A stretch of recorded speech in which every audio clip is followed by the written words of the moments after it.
আচ্ছা 12 মাস যখন আল্লাহ নির্ধারণ করা, তো ঘন্টা কার নির্ধারণ, সেকেন্ড কার নির্ধারণ, সপ্তাহ কার নির্ধারণ, বছর কার নির্ধারণ?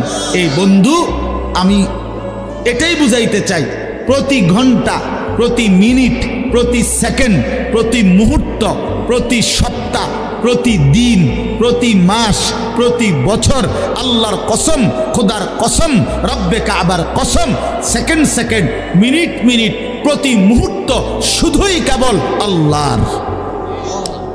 কার? কোন ঘন্টা তোমার বাপের না, আমার বাপেরও না। একটা মুহূর্ত তোমার আব্বারও না, আমার বাপেরও না, মহান আল্লাহ পাকের। আল্লাহ এই জন্য বলছে, বান্দা আমার দেওয়া মাস, আমার দেওয়া বছর, আমার দেওয়া ঘন্টা, আমার দেওয়া মিনিট, আমার দেওয়া সময়, ফালা তাজলিমু ফিহিন্না আনফুসাকুম, অতএব এই মাসগুলোর মধ্যে, এই দিনগুলোর মধ্যে, এই সময়গুলোর মধ্যে বান্দা নিজের উপরে জুলুম করো না।